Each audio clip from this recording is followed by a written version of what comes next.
¿Pueden ver la pantalla? Sí, doctora, sí se puede.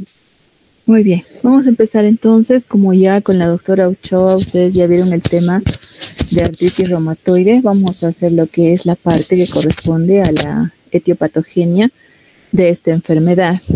Los artículos que se han revisado han sido de artículos científicos de los últimos 5 años, entonces vamos a empezar. Como ya la doctora seguramente en su clase les ha explicado que la artritis reumatoide pues es una enfermedad de origen autoinmune, es una enfermedad sistémica, no solamente ataca las articulaciones y además es crónica. Y esta enfermedad va predominantemente a afectar lo que son las articulaciones periféricas. La etiología de esta enfermedad es multifactorial, ya que involucra tanto factores genéticos, factores ambientales, inmunológicos, que van a culminar en una inflamación que prácticamente va a abarcar la sinovia de las articulaciones y va a ser persistente, y esto va a causar un daño articular.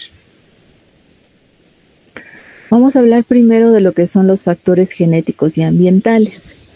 Dentro de los factores genéticos, básicamente, estudios han demostrado que la presencia de los alelos específicos del HLA y el DRB1, conocidos como epítope compartido, se asocian con mayor frecuencia a una susceptibilidad mayor a la artritis reumatoide.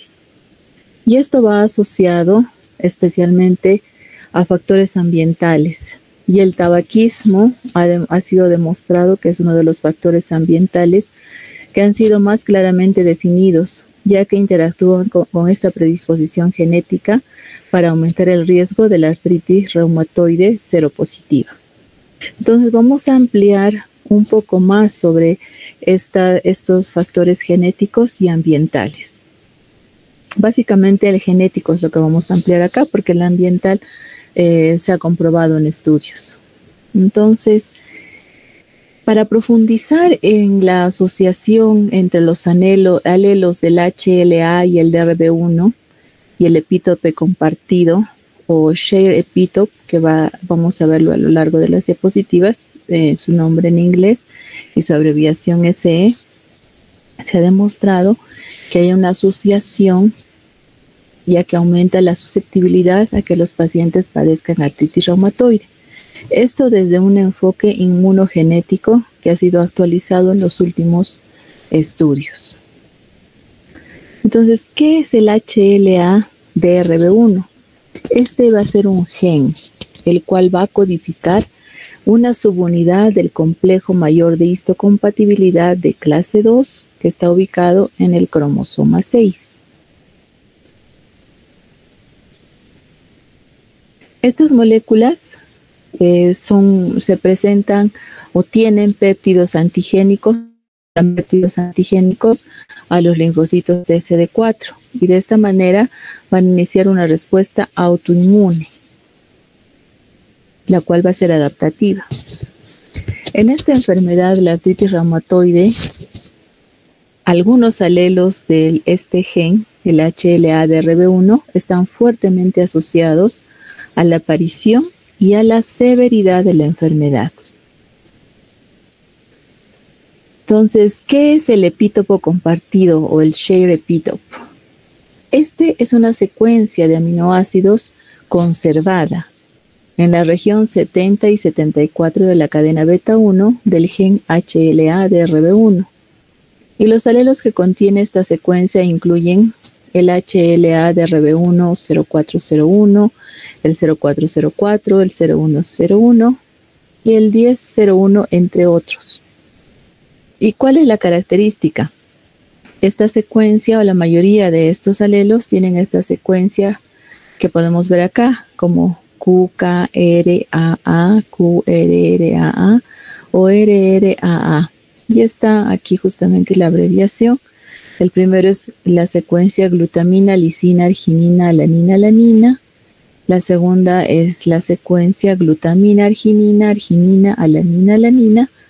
Y la tercera es la secuencia arginina, arginina, arginina, alanina, alanina. Estas secuencias se ubican en la región 70 a 74 del dominio extracelular del antígeno de histocompatibilidad de clase 2. ¿Y por qué esta alteración aumenta el riesgo de la artritis reumatoide? Primero, porque hay presentación preferencial de péptidos citrulinados. El epítope compartido o share epitope va a aumentar la afinidad por los péptidos modificados por citrulinación, como son la vimentina o el fibrinógeno citrulinado. Y estos péptidos son reconocidos como extraños, raros, ajenos al sistema humano de la persona, los cuales, como no son reconocidos, va a activar los linfocitos TCD4 autorreactivos. Segundo, porque realizan una inducción de autoanticuerpos. Estas personas con los alelos share epitope o epítope compartido van a tener mayor probabilidad de desarrollar anticuerpos anti-CCP o ACPA, o su nombre en inglés Anti-Citrullinated Protein Antibodies, o anticuerpos anticitrullinados, que se caracterizan en la artritis reumatoide seropositiva. Estos anticuerpos anticitrulinados van a estar implicados en la activación también de células inmunes, lo cual también va a dar lugar a la formación de complejos inmunes, y estos a la vez van a dañar la articulación. Tercero, porque van a modular el microambiente inmunológico. En los pacientes con artritis reumatoide se ha observado que el share epitope o epítope compartido va a promover la activación de las vías del factor nuclear kappa B.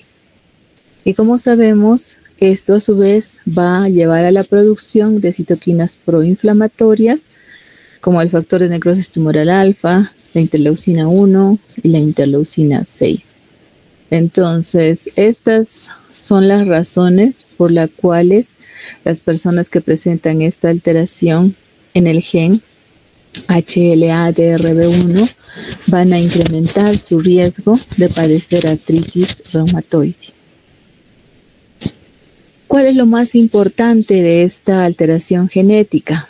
Se ha encontrado, y esta la fuente, la cito, que hasta el 80% de los pacientes con artritis reumatoide seropositiva van a tener uno o más alelos con epítopo compartido. Y a su vez se ha visto que el riesgo es dosis dependiente.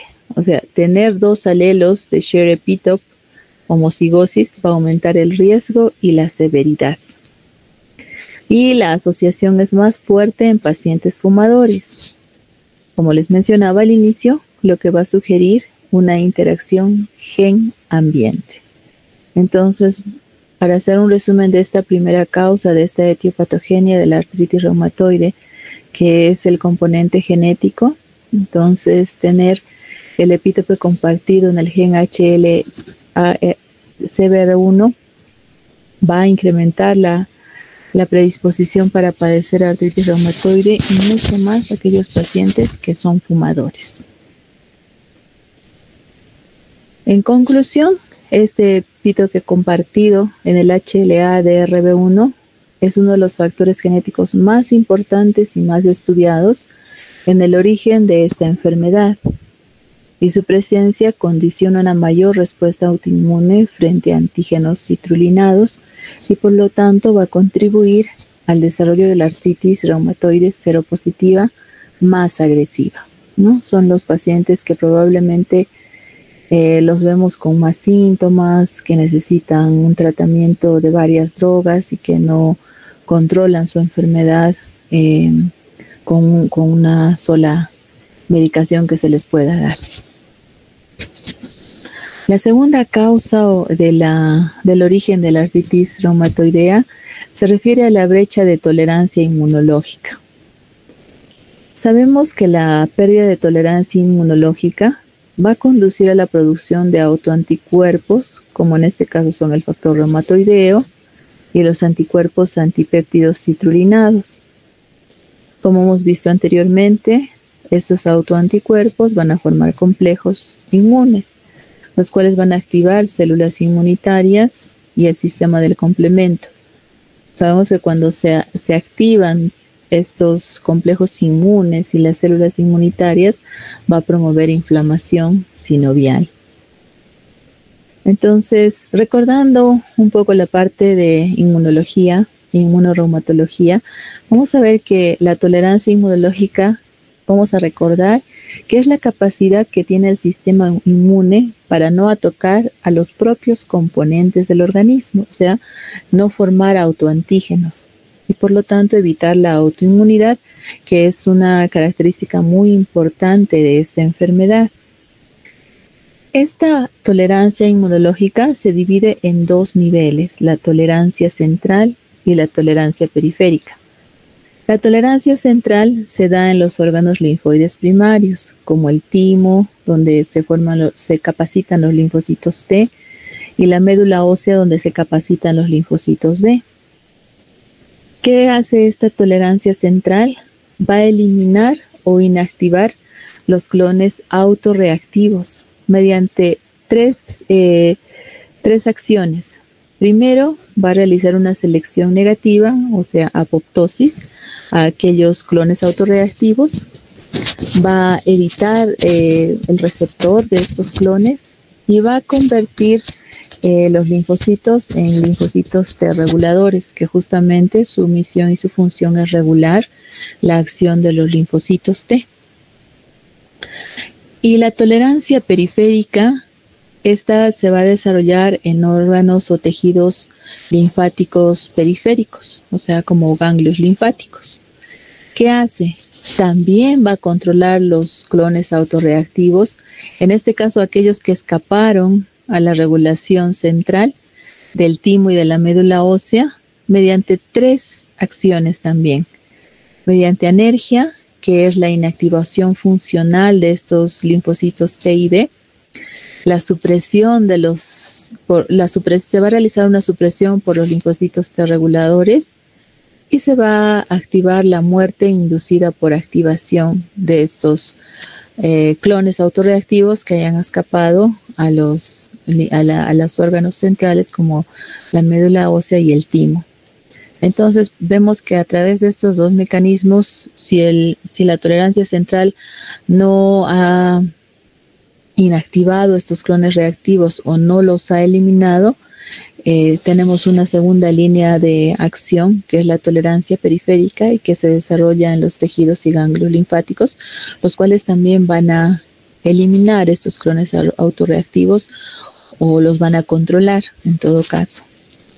Entonces, ¿qué ocurre en la artritis reumatoide que menciona como causa que existe una brecha de tolerancia inmunológica?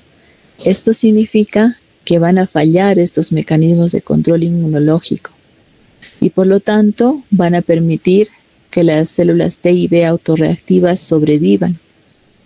Se va a dar una activación inadecuada frente a autoantígenos modificados, como hemos mencionado, las proteínas citrulinadas.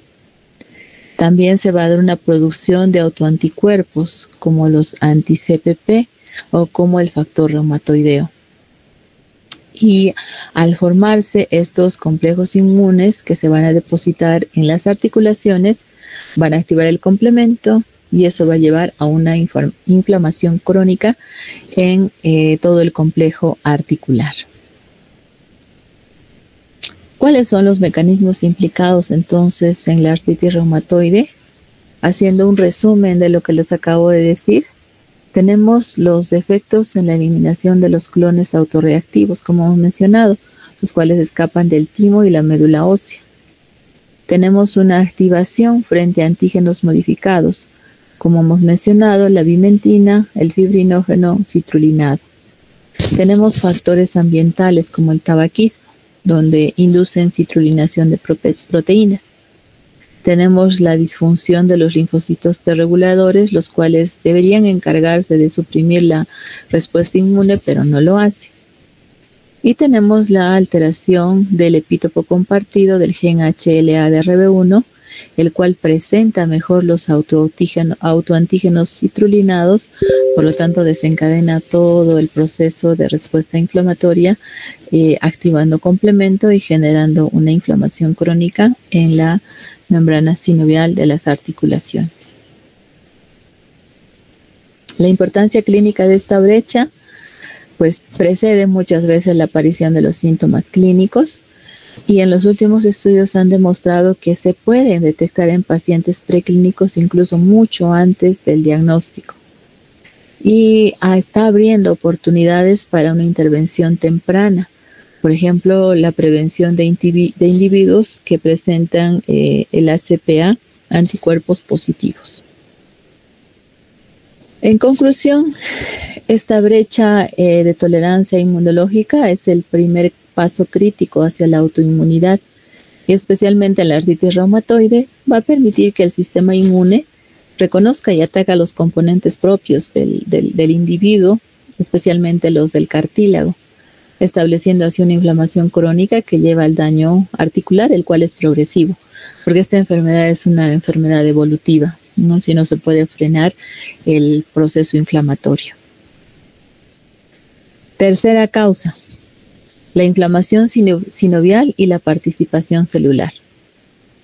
Bueno, acá hemos visto varios aspectos ya. Tenemos la activación de los linfocitos T, especialmente los linfocitos TH1 y TH17, que secretan citoquinas proinflamatorias, como el interferón gamma, la interleucina 17, los cuales van a activar macrófagos y los fibroblastos sinoviales. También tenemos la actuación de los linfocitos B, los cuales se van a diferenciar en células plasmáticas, las cuales producen anticuerpos y secretan citoquinas que amplifican la respuesta inflamatoria.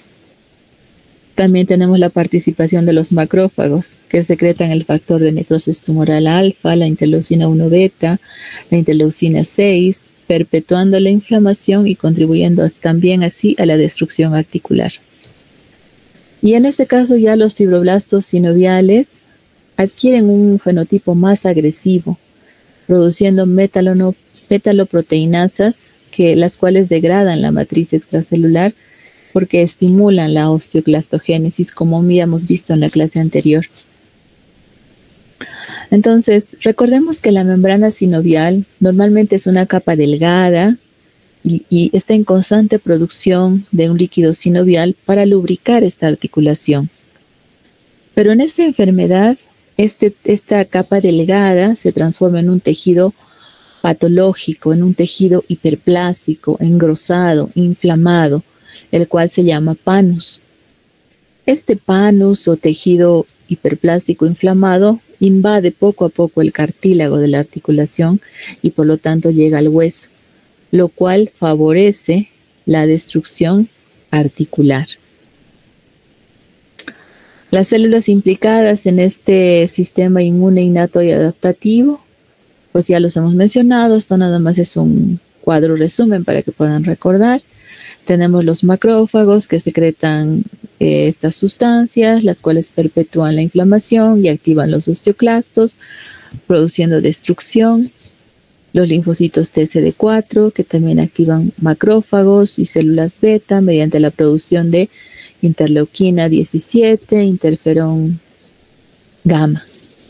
Los linfocitos B, como habíamos visto, producen autoanticuerpos como los anticuerpos anticitrulinados, el factor reumatoideo, y también presentan antígenos.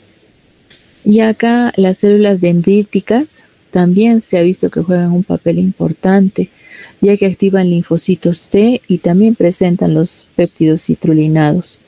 Y bueno, neutrófilos, que son células la primera línea, se encuentran en el líquido sinovial, pues estos también van a liberar proteasas y las trampas extracelulares, ¿no? Todo esto perpetuando la inflamación crónica a nivel de la articulación. También tenemos otras células que están presentes en la sinovia, como tenemos a los fibroblastos sinoviales. Estos en esta enfermedad proliferan anormalmente y secretan las metalonoproteinasas, como hemos mencionado, la interleucina 6, el ligando RANK, que son claves en la erosión ósea. También las células endoteliales van a promover angiogénesis sinovial, lo cual facilita el ingreso de células inflamatorias, haciendo que este epitelio delgado se vuelva más grueso, inflamatorio y promueva toda la destrucción. Y los condrocitos también van a responder a citoquinas inflamatorias, los cuales al llegar al espacio articular van a degradar la matriz extracelular del cartílago. Esto ya hemos visto. ¿Y cuáles son las consecuencias estructurales? Pues como les había mencionado, cuando se produce esta alteración, se forma el panus sinovial, que es un tejido hiperplástico, grueso, inflamatorio, lo cual va a llevar a erosión del cartílago articular. Esto a su vez a reabsorción ósea mediada por el ligando RANK y la activación de los osteoclastos, produciendo erosión.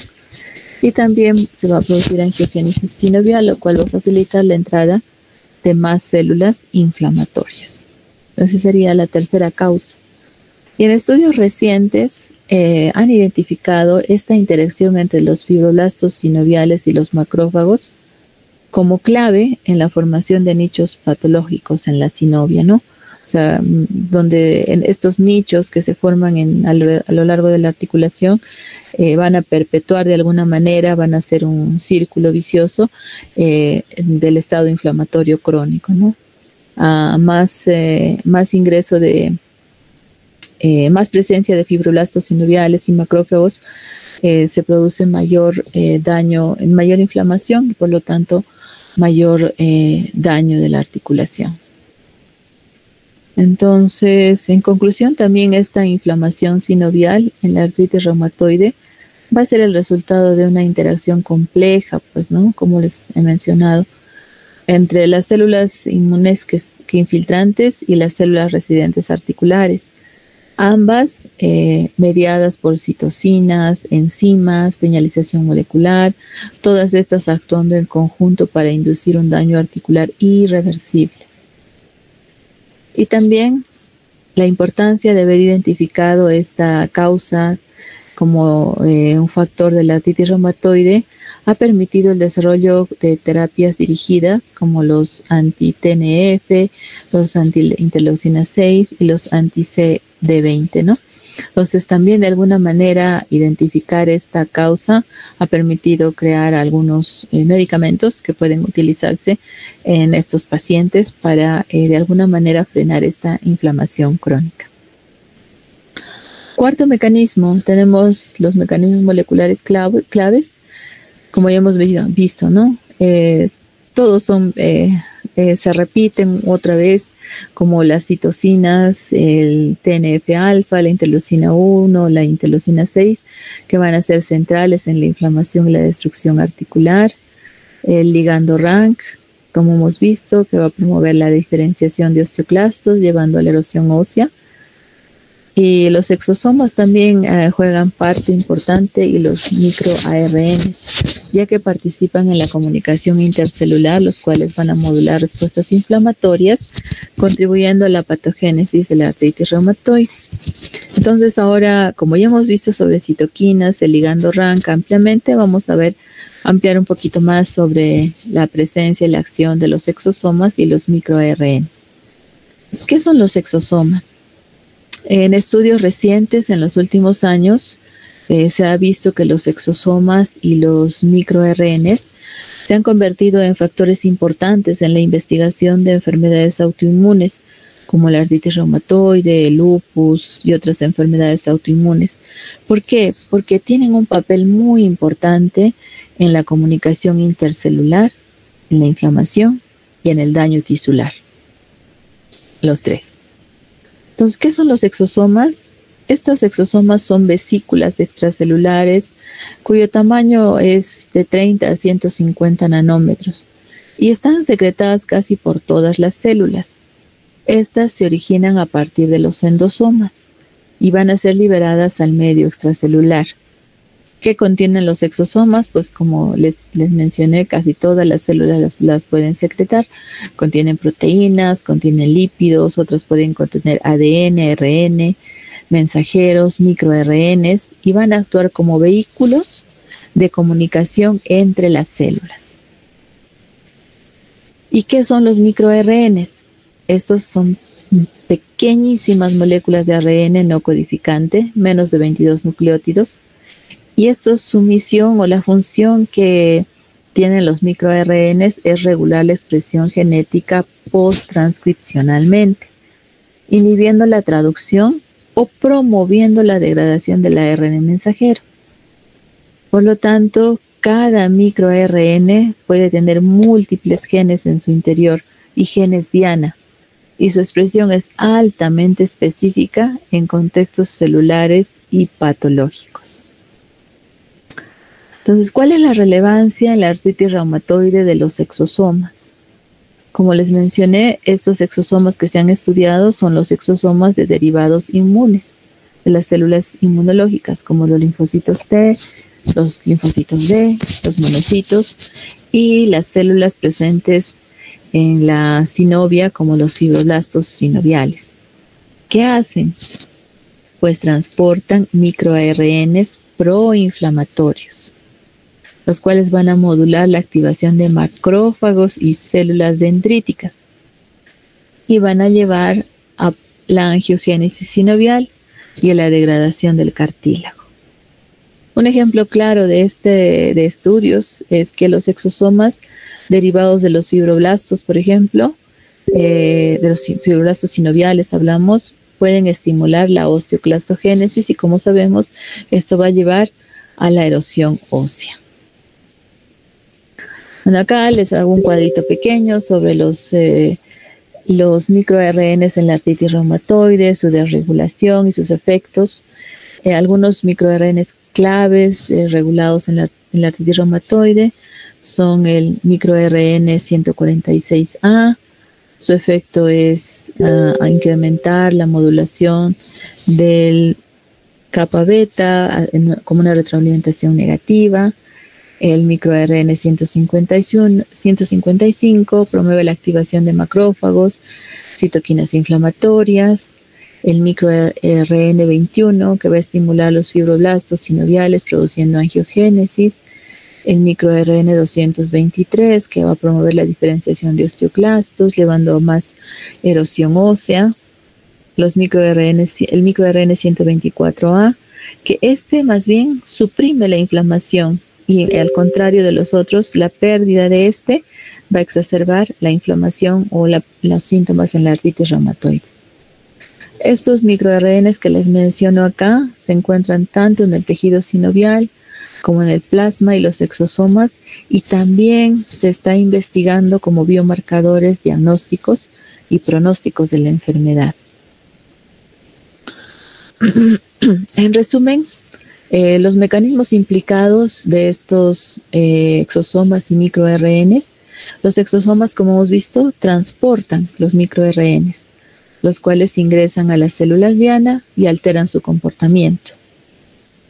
Los fibroblastos sinoviales y los linfocitos T liberan exosomas, los cuales modulan la respuesta inmune innata y adaptativa. Y algunos microRNs van a activar varias vías proinflamatorias, como el factor nuclear kappa beta, el Janus Kinase Signal Transducer and Activator of Transcription, JAK-STAT, el MAPK, Mitogen Activated Protein Kinase. Todas estas son vías proinflamatorias que van a incrementar el daño articular.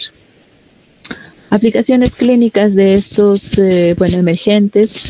Tenemos, por ejemplo, se está aplicando en biomarcadores, por ejemplo, el microRN 146A y el 155, cuando se encuentran elevados en el suero, sirven para predecir actividad de la enfermedad.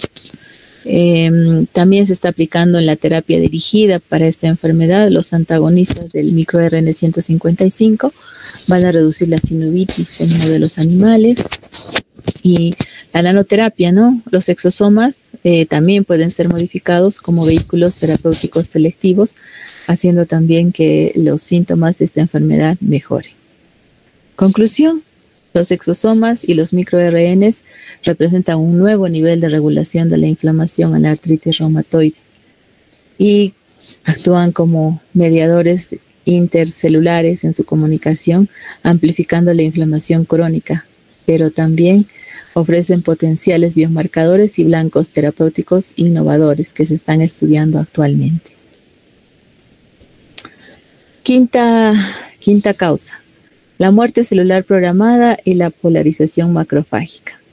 Aquí vamos a hablar un poco de lo que es la piroptosis, que es una forma de muerte celular inflamatoria, la cual está mediada por los inflamasomas y también liberan la interleucina 1 beta, la interleucina 18, lo cual va a exacerbar la inflamación crónica en la articulación.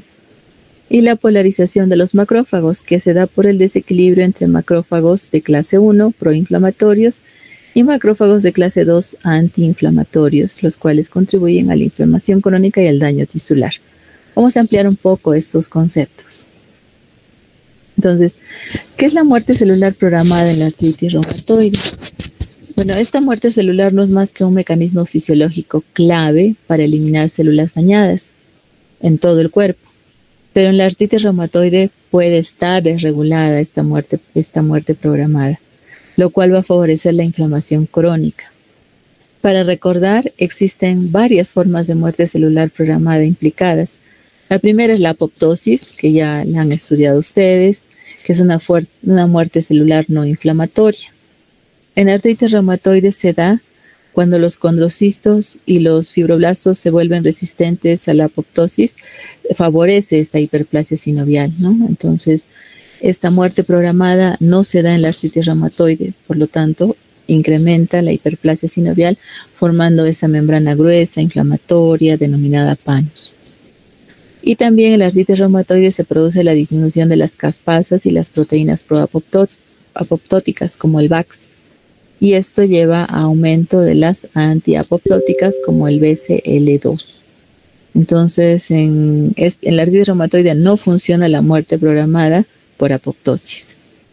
Pero también tenemos la piroptosis, que esta más bien va a ser una muerte inflamatoria dependiente del inflamasoma y de la caspasa 1.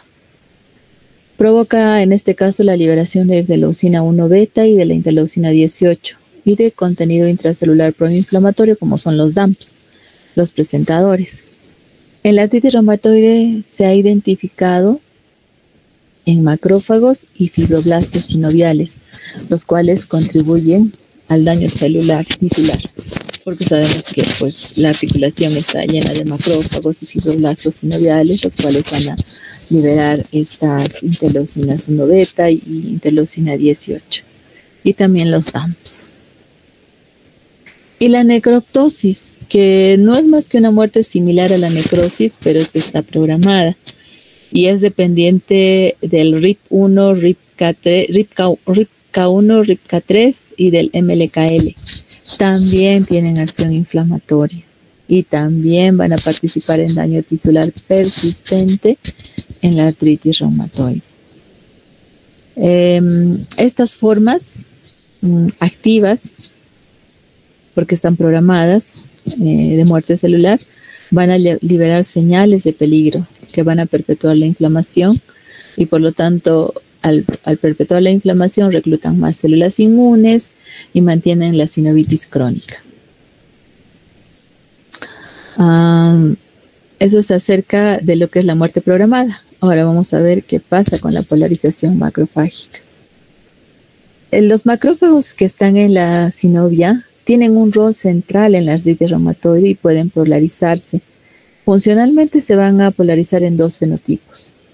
El fenotipo M1 clásico, que inducen la liberación de interferón gamma y los fibroblastos de la sinovia.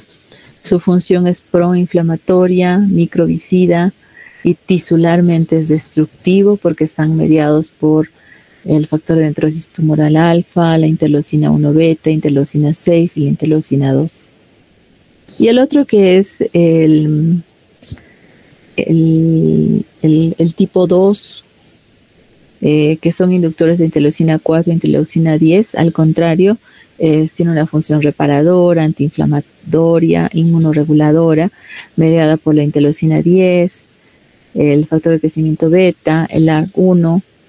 Entonces, ¿qué sucede en la artritis reumatoide? va a predominar el fenotipo 1 o el M1 proinflamatorio, lo cual, como hemos visto ya, favorece también la producción crónica de factor de necrosis tumoral alfa y la liberación de todas las citoquinas inflamatorias ampliamente mencionadas. Y se va a producir una disminución o disfunción del fenotipo 2, por lo tanto va a llevar a un fallo en la resolución de la inflamación y un daño progresivo de la membrana sinovial y del cartílago. ¿Cuál es la interrelación entre la muerte celular y la polarización? Estos dos factores van a interactuar de la siguiente manera. La piroptosis de los macrófagos del fenotipo 1 va a amplificar la inflamación y por lo tanto va a promover la diferenciación de más macrófagos proinflamatorios. La falta de señales del fenotipo 2, que es antiinflamatorio, va a impedir el proceso de resolución e incluso podría dificultar la preparación articular. Y actualmente al estudiarse esta interrelación entre muerte celular y polarización, se ha encontrado, se ha podido determinar o establecer como un blanco terapéutico emergente, ya que pueden utilizarse inhibidores del inflamasoma o inductores de los macrófagos con fenotipo 2, ¿no? O sea, los antiinflamatorios. O sea, sí, al haber encontrado esta causa de la inflamación en la artritis reumatoide, pues se está trabajando bastante con estos nuevos posibles medicamentos o terapéutica para poder disminuir la inflamación crónica en esta enfermedad. En conclusión, cuando estas células inflamatorias activadas, especialmente el fenotipo M1 y la muerte celular descontrolada inflamatoria como la piroptosis, se han encontrado que son elementos claves en la programación de la artritis reumatoide. Por lo tanto, actualmente se está haciendo un énfasis en entender mejor estos mecanismos, ya que permitiría el desarrollo de nuevos biomarcadores y terapias inmunomoduladoras. Sexta causa, remodelación sinovial y destrucción articular. Como habíamos visto, la proliferación de los fibroblastos sinoviales y la formación del panus van a conducir a la invasión del cartílago y del hueso subyacente. También se da la angiogénesis sinovial, la cual facilita la infiltración de células inmunitarias, lo cual a su vez perpetúa la inflamación y el daño articular. Entonces, para recordar qué es la remodelación sinovial, en condiciones normales la membrana sinovial es, como les mencioné, una capa de tejido delgado conectivo que produce líquido sinovial y mantiene el microambiente articular. En la artritis reumatoide, como hemos visto más antes, se convierte esta membrana en un tejido hiperplástico, inflamatorio y agresivo que es conocido como panus. Entonces, ¿cuáles son los cambios clave que se dan en esta articulación? Primero, la hiperplasia sinovial, que se caracteriza por la proliferación de los fibroblastos sinoviales activados y acumulación de células inmunes. Luego, se produce infiltración celular. Los linfocitos T, B, los macrófagos y las células dendríticas se infiltran en esta membrana y producen citoquinas inflamatorias.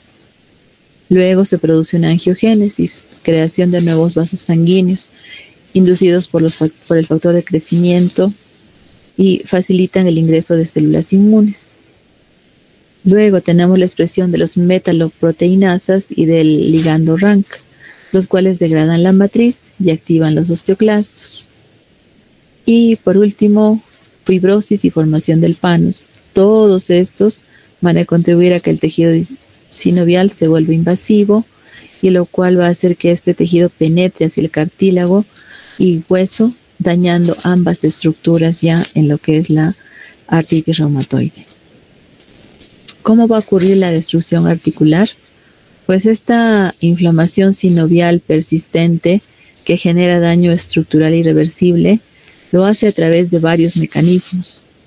Uno es la destrucción del cartílago articular, causada básicamente por la infiltración de metaloproteinasas de matriz, como la 1, la 3, la 13, como hemos mencionado en la clase anterior, las cuales degradan el colágeno tipo 2 y los proteoglicanos.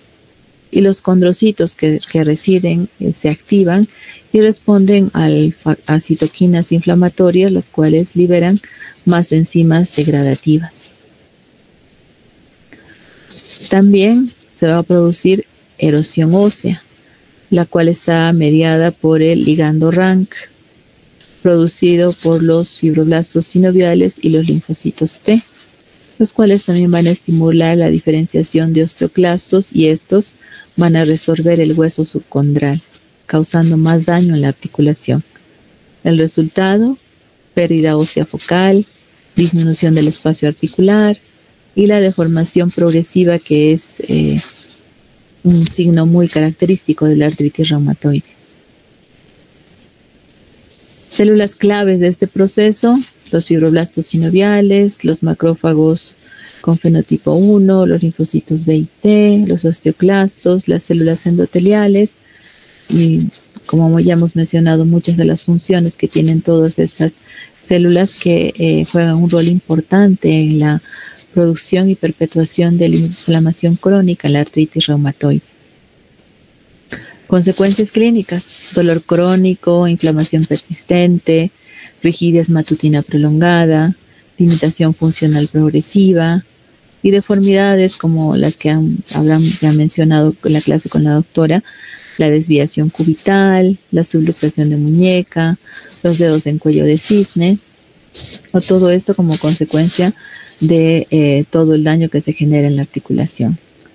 En conclusión, esta remodelación sinovial en la artritis reumatoide transforma un tejido fisiológico en un entorno inflamatorio, invasivo, destructivo. Y esta membrana sinovial, que ahora es un pano sinovial, un tejido inflamatorio hiperplástico, alimentado por citocinas, exosomas, invaden el cartílago y el hueso, llevando a la pérdida estructural articular. Por lo tanto, en los últimos años también se ha enfatizado en comprender mejor este proceso como clave para el desarrollo de terapias dirigidas, especialmente aquellas contra el factor de necrosis tumoral, la interleucina 6 y el ligando RANK. Muy bien, chicos, hasta ahí la parte de artritis reumatoide.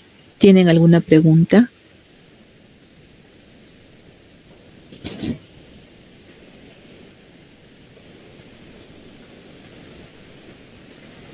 Todo claro, doctora. Entonces pasamos a la artritis, a la etiopatogenia de artritis idiopática juvenil. Esta, a la artritis idiopática juvenil también es una enfermedad reumática crónica también, que es más frecuente en la infancia y también está caracterizada por inflamación articular persistente de causa desconocida y que se inicia antes de los 16 años y tiene una duración mínima de 6 semanas. Engloba un grupo muy heterogéneo de trastornos autoinmunes y autoinflamatorios, los cuales van a compartir manifestaciones clínicas similares, pero sus mecanismos patogénicos son distintos.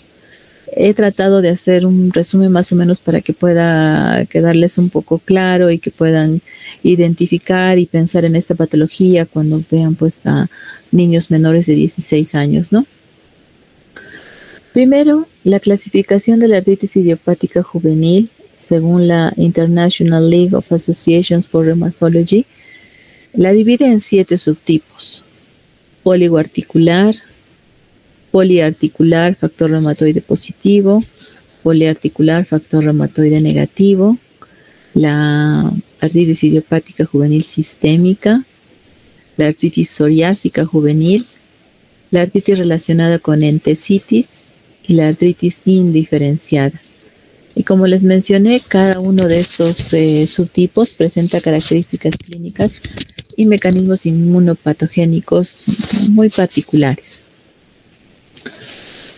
Dentro de los factores genéticos, también en esta artritis reumatoide idiopática juvenil, se han identificado asociaciones con alelos del complejo mayor de histocompatibilidad, Como les había mencionado, ya hemos hablado ampliamente en la artritis reumatoide, del gen HLA-DRB1 que está asociado con formas poliarticulares.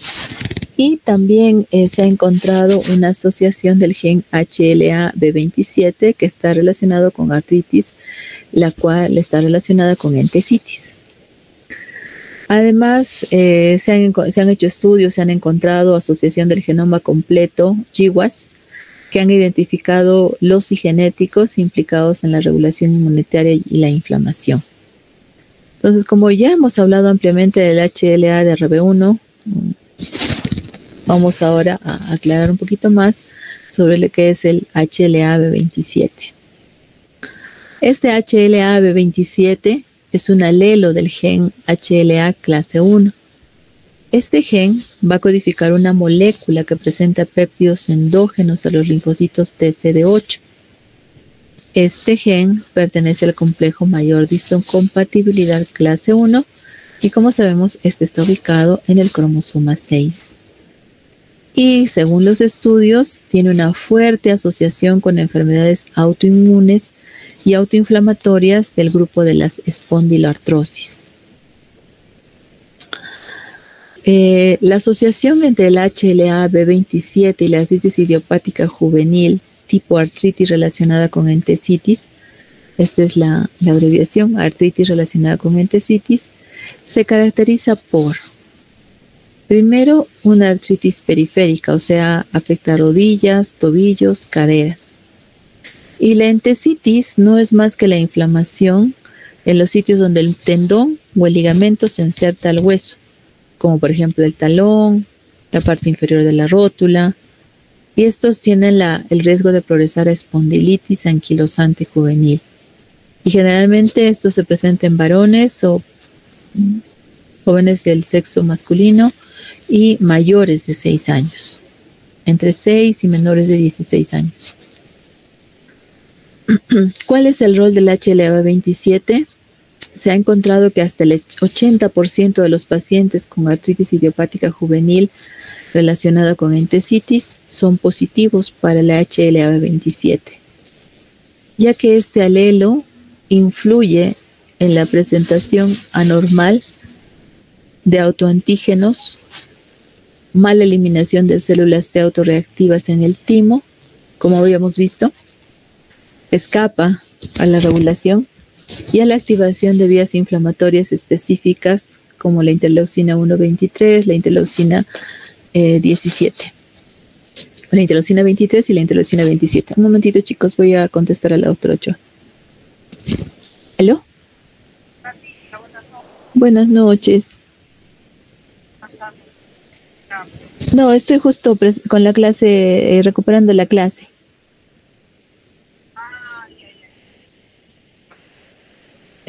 Sí, dame un segundito.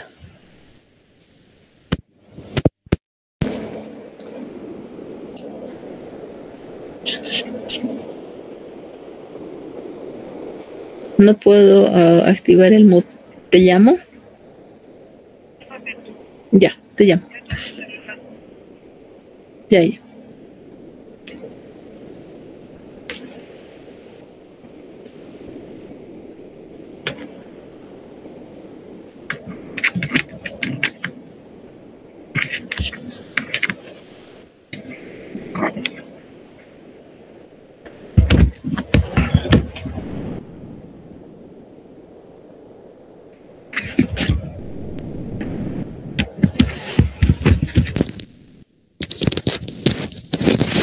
Cinco minutos de break, chicos.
Muy bien, muchachos, retomamos la clase. ¿Me escuchan? Sí, doctora, se escucha. Gracias. Entonces, como habíamos visto, hasta el 80% de los pacientes con esta artritis idiopática juvenil relacionada con entesitis salen positivos al HLA-27. La causa es de repente por un posible mal plegamiento de este gen que induce al estrés del retículo endoplásmico y esto incrementa la respuesta inflamatoria. También acá les he hecho un cuadrito donde se podría explicar el mecanismo inmunológico asociado. Como les mencioné, el plegamiento anómalo de este gen incrementa el estrés del retículo endoplásmico, lo que va a producir citoquinas como la interleucina 23. Se va a producir la activación del eje interleucina 23-17, lo cual promueve la entesitis y la sinovitis crónica. La inflamación en la entesitis se caracteriza porque en la sinovia hay infiltración de células T y macrófagos. Y también existe la persistencia de los linfocitos TCD8 autorreactivos, los cuales posiblemente reconocen autoantígenos mal presentados por este gen HLA-B27. Las manifestaciones típicas de la artritis idiopática juvenil relacionada con entesitis para HLA-B27 positivo se caracteriza por dolor en la articulación, en la entesitis en lugares como el talón o la tuberosidad tibial anterior. Es una artritis simétrica de miembros inferiores, puede estar acompañada con uveitis anterior, puede ser sintomática, puede llevar a la limitación de movilidad lumbar si esta va a afectar la columna y tiene un mayor riesgo de cronicidad y daño articular. ¿Cuál es la importancia clínica de ser positivos al HLA-27? Se ha constituido en una herramienta diagnóstica, ya que su presencia apoya el diagnóstico en un niño con sospecha de artritis idiopática juvenil relacionada a entesitis o espondiloartritis juvenil.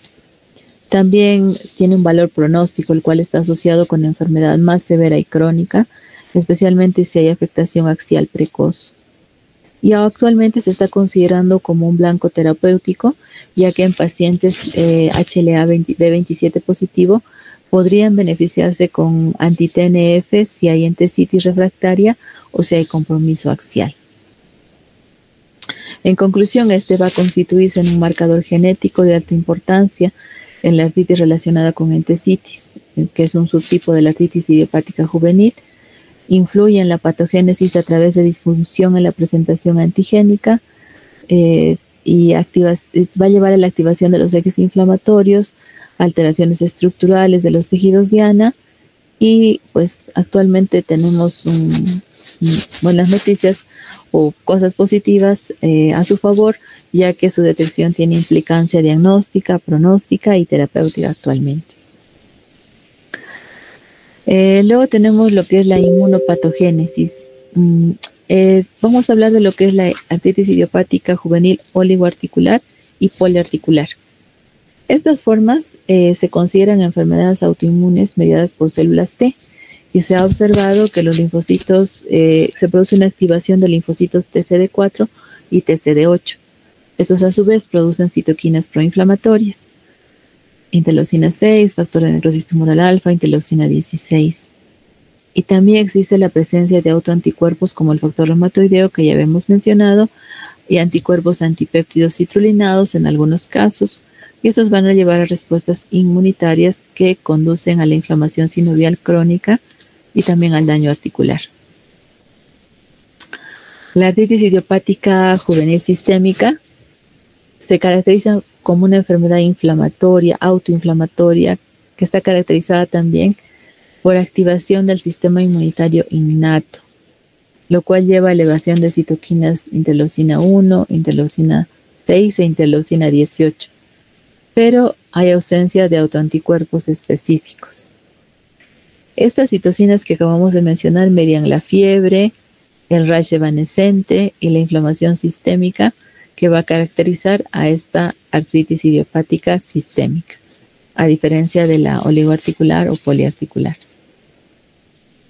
Dentro de los factores ambientales que podrían ser una causa de la artritis idiopática juvenil, aunque como hemos mencionado, tiene múltiples causas, la causa exacta es desconocida, también se han postulado factores ambientales que pueden desencadenar la enfermedad en individuos genéticamente predispuestos. Y estos incluyen las infecciones virales o bacterianas, la disbiosis intestinal, exposición a toxinas ambientales, los cuales pueden alterar la tolerancia inmunológica y por lo tanto promover respuestas inflamatorias aberrantes en los individuos predispuestos. Dentro de las manifestaciones clínicas de esta artritis idiopática juvenil, más o menos para que ustedes puedan hacerse una idea, porque como habíamos mencionado son 7 tipos y tenemos que tenerlos en la mente para poder diagnosticar. Dentro de los tips que podemos mencionar es que, por ejemplo, la artritis idiopática juvenil oligoarticular, esta afecta menos de 4 articulaciones, es común en niñas pequeñas. La poliarticular afecta más de 5 articulaciones y puede ser factor reumatoideo positivo o negativo. La sistémica, como les mencioné, va entre sus síntomas a presentar fiebre diaria, rash evanescente, linfadenopatía, hepatosplenomegalia y serositis. Y en este caso la uveitis es una complicación frecuente, especialmente en la oligoarticular.